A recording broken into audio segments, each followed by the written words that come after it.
Televisores Microsonic. Una marca de...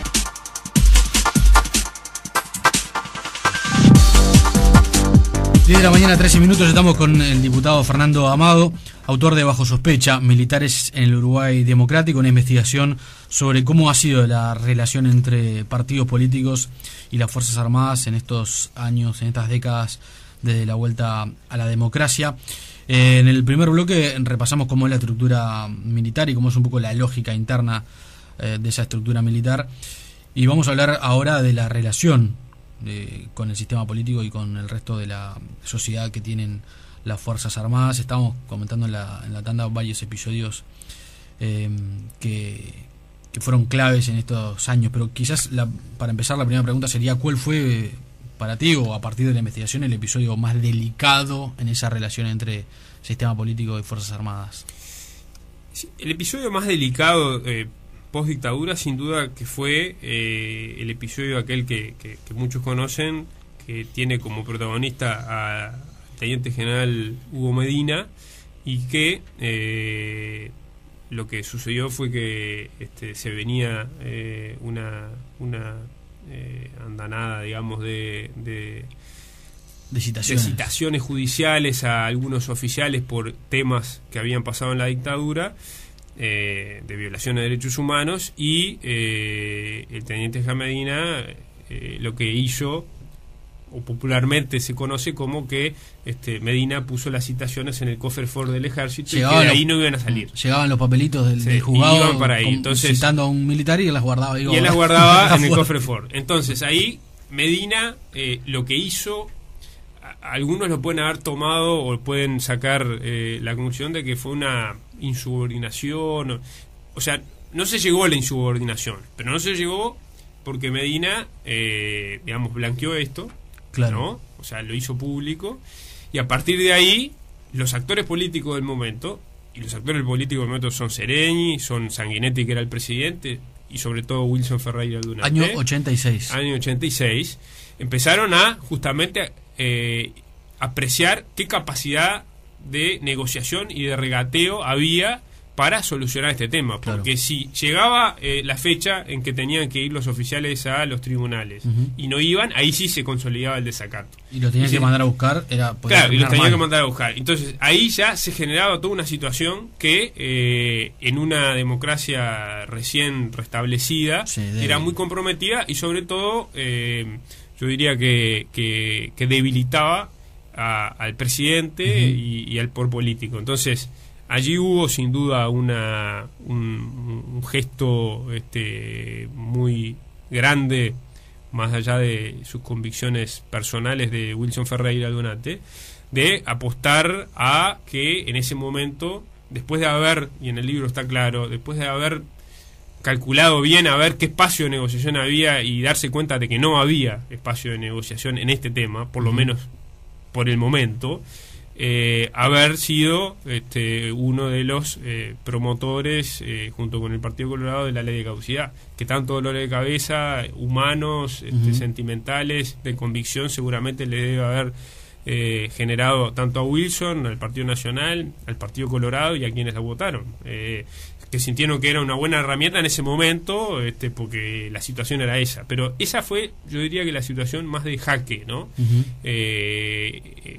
De jaque político, de jaque militar, pero desde la actuación política del comandante en jefe. Después hubo momentos difíciles, yo diría que en el gobierno de Lacalle, ¿no? En el gobierno de Lacalle hubo momentos muy difíciles porque se juntaron muchas cosas. Se juntaron el tema de el espionaje militar, o sea, hubo un general del ejército que puso micrófonos a otro general del ejército, y eso ¿con qué fin? Bueno, con el fin, el general Aguerrondo era el que estaba en inteligencia en ese momento, y recibió la orden de poner micrófonos en uno de los despachos de las oficinas del general Amado, porque presuntamente había reuniones de carácter subversivo en ese despacho. No necesariamente del general Amado, pero sí en ese despacho, ¿no? Entonces se colocaron esos micrófonos. Esos micrófonos se olvidaron, los detalles están en el libro, ¿no? Pero se olvidaron de sacarlos, etcétera. Pasó el tiempo, se supo efectivamente que estaban los micrófonos, y en una reunión de generales que era común, y creo que ahora volvió a ser común, que los generales se reúnan una vez cada 15 días, una vez por semana, tipo colegiado, para analizar los temas. Se explotó todo este tema del espionaje entre colegas, ¿no? Y eso, digamos, fue el inicio de un proceso de gran tensión, de gran crisis interna, no solo en el ejército, sino también en el gobierno, en donde también desde el Foro Ballista justamente se acusaba al gobierno de Lacalle de no manejar con aptitud estas temáticas, de generar estas situaciones. Y termina, digamos, el epílogo del tema de los micrófonos y de ese espionaje interno, termina en una interpelación en el Senado a quien era ministro de Lacalle de Defensa en ese momento, que era Mariano Brito, en donde Mariano Brito, con mucha honestidad, ante una pregunta de un senador,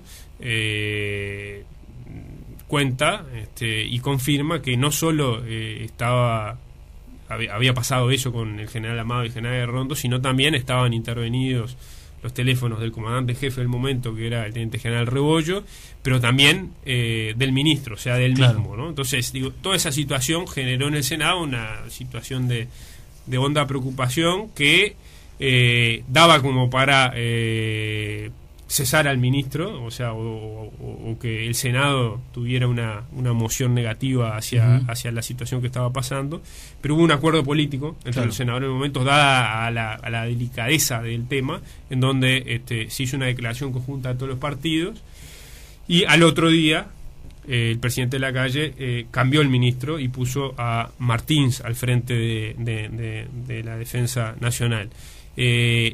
Pero quedó, en cierta manera quedó en evidencia cierta debilidad del poder político sobre el poder militar. Sí, porque además también al mismo momento Lacalle, lo que hizo el presidente de Lacalle, yo creo que fue muy hábil para manejar esa situación, porque ante esa situación, digamos, de debilidad, lo que hizo fue contraatacar, claro, ¿no? ¿Y cuál fue el contraataque? El contraataque fue, bueno, está bien, sacó a su ministro, puso a otro, pero también al mismo tiempo agarró y sacó al comandante en jefe del ejército, claro, ¿no? Y puso a uno de su confianza, ¿no? No quiere decir que el otro no fuera de su confianza, pero se había ido deteriorando la relación, y la situación hacía que ameritaba que Lacalle cambiara de comandante en jefe, y puso un comandante en jefe que era el líder en ese momento de la logia de Teniente Artigas, que había tenido mucha cercanía con Lacalle por muchísimas razones que vienen desde antes, desde el pasado. Incluso Lacalle sale electo por primera vez diputado en el 71 con la candidatura de Aguerrondo como presidente. En el 71 los dos candidatos blancos a la presidencia eran Wilson Ferreira Donate y Aguerrondo por el herrerismo. Aguerrondo fue el fundador, o sea, el padre del general que espió a Amado, fue el fundador de la logia de Teniente Artigas allá por el 65. Entonces eran viejos conocidos, ¿no? O por lo menos tenían mucha cercanía, porque en general la logia de Teniente Artigas es una logia que nació con una extracción, digamos, de militares ultranacionalistas, blancos en su mayoría, y con una ideología bastante marcada. Entonces, ese contraataque de Lacalle de cambiar el comandante en jefe, de cambiar el ministro y de alguna manera dar una señal de autoridad, calmó un poco los ánimos. También en el medio estaba el tema de Berríos, claro, ¿ah? Que enrarecía toda la situación militar, o había estado, digamos, estaba en el ambiente, que generó también mucho dolor de cabeza, sobre todo al presidente Lacalle. Después, digamos, más adelante hubo alguna situación difícil o compleja. En el 97, a fines del 97, el doctor Sanguinetti firma un decreto para darle los grados a una cantidad de militares, 41 militares, que habían sido cuestionados por tribunales de honor por haber sido izquierdistas durante la dictadura y habían sido, digamos, despojados de sus grados, etcétera. Y esa medida que toma Sanguinetti, digamos, de reparación a esos militares que habían sido en la dictadura apartados de la institución, generó que Mermó, que era el comandante en jefe del ejército, renunciara, ¿no? Entonces, bueno, generó también una situación ahí de clima raro, ¿no? Y una cosa que aparece en el libro que antes de alguna manera no había aparecido, porque quizás los protagonistas sintieron que no era el momento para hablar, y ahora sí, es que la Comisión para la Paz generó bastante nerviosismo dentro de las Fuerzas Armadas, ¿no? Sobre todo el ejército. Allí está el testimonio de Fau, que si bien no era ministro cuando arrancó la Comisión para la Paz, sí era ministro en gran parte del periodo de investigación de la Comisión para la Paz y su final. Hubo una situación compleja, o varias situaciones complejas, porque Danners, el general Danners, que estaba al frente del ejército, bueno, sentía que era un tema muy delicado y seguía la misma línea de todos los discursos y toda lo que fue la posición o la postura de los comandantes en jefe del ejército, que en realidad fue la misma desde el 85 hasta el 2004, ¿no? No hay información. Santiago Pereira incluido, que fue el último comandante en jefe, digamos, en el 2004. La postura era nosotros no tenemos información, que en realidad no es que no tenemos información, o sea, capaz que el comandante en jefe no tenía información, pero tenía la potestad de darle la orden a que algunos subordinados dieran información. Pero no había voluntad militar de que pasara eso. ¿Por qué se quiebra eso? ¿Por qué qué? ¿Por qué se quiebra ese silencio, entre comillas, a partir de 2005? Y yo creo que se quiebra por más de una cosa, porque en realidad si nosotros vemos finamente, en el 2005, el generalato, o sea, los 15 generales que integran la cúpula militar, solo uno había cambiado, que era Dalmau, ¿no? Que, digamos, como se había ido retirado Santiago Pumoli, entra Dalmau. Entonces, eran los mismos que venían de antes, y que por ende consentían y compartían el discurso histórico ese de no hay información, ese tema no se toca, dimos vuelta a la página, ¿no? Bertolotti incluido. Bertolotti había ascendido en el 98, ¿no? O sea, ya era un general de muchos años, unos cuantos años en actividad, es decir, de 7 años en actividad. Los generales pueden tener 8, o sea que solo le quedaba un año más como general, y él había convalidado, si se quiere, todo lo que había sido en el 98 la posición de Amado, luego la posición de Seymour, luego la posición de Danners y luego la posición de Pomole. Entonces, ¿cuál es el quiebre? ¿Por qué es el quiebre? El quiebre es, desde mi punto de vista, y creo que se vislumbra en el libro. En primer lugar, hay un tema de mayor legitimidad popular y de poder político en lo que fue la asunción de Tabaré Vázquez con el 50,4% de los votos, ¿no? Ahí había como no era tan fácil decirle que no a ese presidente. No era muy fácil decirle que no a Tabaré Vázquez, que venía con un apoyo popular muy potente. Porque uno podría decir, bueno, pero en realidad era más fácil dialogar con un presidente colorado y darle información y ayudar, entre comillas, a un presidente colorado a solucionar el tema, que ayudar a un presidente de la izquierda, ¿no? Ahí está, creo que yo diría, lo más interesante de entender, o tratar de entender, o acercarse a entender más lo que ha sido la lógica real de relacionamiento vinculado a esta temática de los derechos humanos entre los partidos tradicionales, pero sobre todo el Partido Colorado, que era el que estaba más vinculado al tema por la salida del Pacto de Cunaval con el Frente Amplio, pero también porque ejerció el poder más veces que el Partido Nacional, y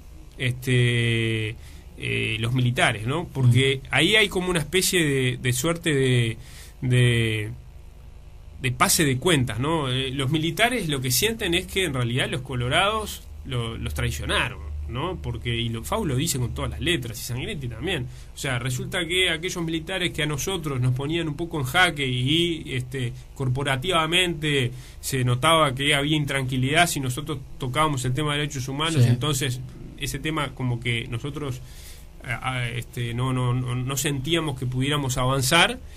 Resulta que en 6 meses le dan al Frente Amplio, supuestamente el mayor enemigo de las Fuerzas Armadas. Claro. No sé si toda la información, pero por lo menos muestran una actitud proactiva de información, y no solo eso, sino que se termina el 2005 con datos certeros y con ya restos de detenidos desaparecidos. Entonces, bueno, ¿cómo es esto, no? O sea, nos traicionaron a nosotros y se lo dan al Frente Amplio.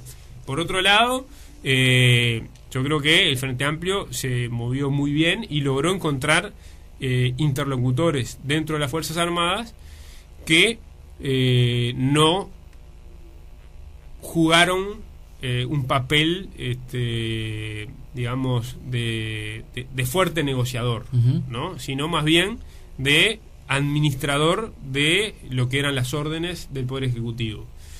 Y eso es muy discutible si en realidad el militar tiene que ser solo un administrador de las órdenes del Poder Ejecutivo, o si tiene un margen como para, como representante de su corporación, tratar de negociar con el poder político determinadas cosas, ¿no? Como también después pasa con el presupuesto nacional. Claro. Entonces, allí encontró en Bertolotti, en Bonelli y en Danners, aunque en Danners, en Tabaré Danners de la Armada Nacional, encontró 3 comandantes y jefes que, bueno, dieron la orden de hacer los informes famosos sobre el paradero de los detenidos desaparecidos. Se entregaron esos informes. Se notó claramente que había muchas fallas en esos informes después cuando empezamos a ver las situaciones. Y lo que se logró notoriamente fue el hallazgo de restos de detenidos desaparecidos, y digamos, el que quedó mejor parado notoriamente en cuanto a los informes fue Bonelli, ¿no? Porque el informe de Bonelli, si bien tenía algunos datos que no eran correctos, en el grueso trajo primero una especie de novedad, que fue el hecho de que la Fuerza Aérea dijera: yo me hago cargo de 2 detenidos desaparecidos que presuntamente están enterrados en determinado lugar. Después hay, digamos, errores en cuanto a que no estaba enterrado uno en el lugar donde se decía, sino que era el otro el que estaba enterrado en ese lugar. Pero digo, o sea, la aproximación hacia datos más o menos certeros que terminaron con el hallazgo de los restos de Chávez Sosa, bueno, fue una cosa. De hecho, fue el primer detenido desaparecido que se logró encontrar los restos.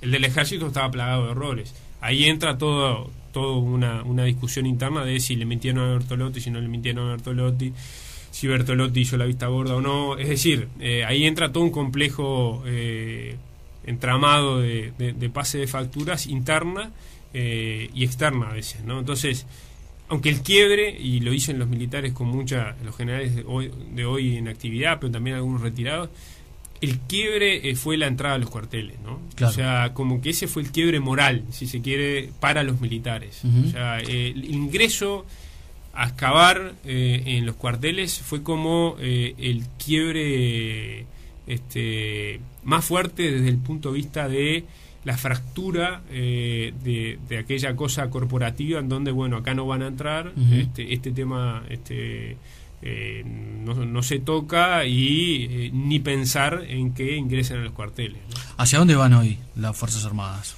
Evidentemente este asunto, este tema todavía no está terminado. Seguramente hay mucha información que pueda surgir, y hay muchos generales que viven y que están en actividad y que fueron protagonistas de ese silencio anterior. Sí. Pero hay todo un tema de presupuesto, hay un tema de dimensiones de las Fuerzas Armadas, de la cantidad de personal, del rol que debe cumplir. ¿Está claro, o los militares tienen claro cómo deben ser las Fuerzas Armadas de las próximas décadas? Yo lo que encontré es que los generales en actividad, yo entrevisté a varios generales en actividad, porque me parecía que era clave justamente saber qué era lo que pensaban los actuales mandos de las Fuerzas Armadas, sobre todo el Ejército, en donde más me concentré fue en el Ejército, y digamos, los generales sienten como que, a pesar de que han pasado muchos años, a pesar de que ha habido avances en materia de derechos humanos, sobre todo en materia de haber encontrado los restos desaparecidos, y también de, si se quiere, determinados gestos de militares que han estado al mando de las Fuerzas Armadas en los últimos años. Sienten como una mochila que siguen cargando el tema de la dictadura y el tema de la vinculación casi que exclusiva de lo militar con el tema de derechos humanos y dictadura y detenidos desaparecidos. Y eso lo sienten como realmente como una mochila porque primero que evidentemente en la sociedad uruguaya las Fuerzas Armadas no gozan de gran reputación o de gran, por lo menos, clamor popular, ¿no? Y yo diría que eso, si bien nunca en la historia fue la institución armada, una institución que recogiera grandes apoyos populares, por muchas razones, en el libro Constanza Moreira da algunas muy interesantes, es cierto que se agudizó después de la dictadura militar, ¿no? Entonces los militares están, los actuales mandos están mucho más preocupados por tratar de salir de este tema, ¿no? Más ellos que muchos de los que hoy están como generales. Hoy ya sí ha habido, 2013 sí ha habido un cambio muy fuerte en las cúpulas militares. La mayoría de los militares que hoy están en las cúpulas militares se recibieron en el de alférez del ejército, o sea, salieron de la escuela militar en el 82, en el 80, en el 79, o sea, la dictadura militar la vivieron casi que de casualidad, siendo alférez, o sea, no teniendo conocimiento de nada, ¿no? Entonces, esos militares están mucho más preocupados por ejemplo, que es muy difícil que la sociedad vea o que se entienda, más allá de que hay esfuerzo y los canales y los periodistas viajan de vez en cuando para los lugares donde están trabajando las Fuerzas Armadas en misiones de paz. Ellos dicen, por ejemplo, hay un general que dice, resulta que nosotros seguimos con esta mochila y en el mundo somos los Messi de las misiones de paz, y en el Uruguay es donde menos se sabe. Otra cosa, esa falta de prestigio en el Uruguay o en la sociedad uruguaya de la carrera militar tiene como dos consecuencias muy jodidas. La primera, que el militar que está en actividad, y ahí hay una anécdota de Azucena Berruti muy interesante, sufre de alguna manera, ahora está muy usada la palabra bullying, ¿no? Pero sufre de cierto socialmente, sí, claro. Y por ejemplo no anda como en otras épocas, no digo en la dictadura en donde era otra cosa, pero antes de la dictadura. Berruti se va mucho antes de la dictadura, y dice, antes los militares, los cadetes que salían de la escuela militar transitaban por las calles, eran pintunes, uniformados, y sentían orgullosos de vestir su uniforme. Y eso ahora no pasa, al revés. Berruti cuenta una anécdota de un oficial que el hijo del oficial le pidió al padre de que no fuera a buscarlo a la escuela vestido de militar. Entonces, está todo ese tema, está el tema presupuestal, sí, sin duda, pero sobre todo yo creo que la mayor preocupación es intentar lograr que la carrera militar vuelva a ser una carrera por lo menos interesante para jóvenes que quieran seguir la profesión de las armas, ¿no?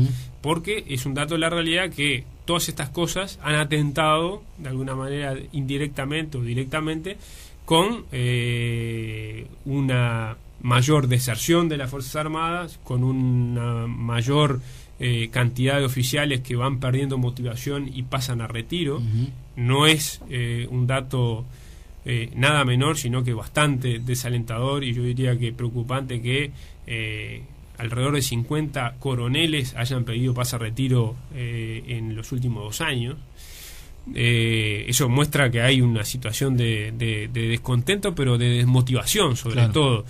Y ni hablar el tema de los ingresos a la escuela militar. Digo, el director de la escuela militar, el general Saavedra, ha hablado incluso de pedir menos requisitos para que ingresen a la carrera militar, ¿no? Porque hay una ausencia de interés en los ingresos. O sea, sobran vacantes, ¿no? Para ingresar. Entonces eso también abre toda una polémica a la interna y a la externa de quienes podamos incidir en estos temas como políticos o dentro del ejército de los propios militares, en que eso quizás repercute negativamente en lo que es una baja de la formación de los militares, ¿no? Claro. Entonces todo ese tema yo creo que es de alguna manera el tema que desvela a los militares de hoy, cómo lograr reinsertar a el ejército y a las Fuerzas Armadas como una carrera profesional digna, interesante, y que en donde la persona que ingrese pueda realizarse. El libro se llama Bajo sospecha, militares en el Uruguay democrático, una investigación del diputado Fernando Amado. Gracias por estos minutos y bueno, felicitaciones por el trabajo. No, muchas gracias a ustedes, es un placer siempre estar por acá. Muchas gracias. Gracias.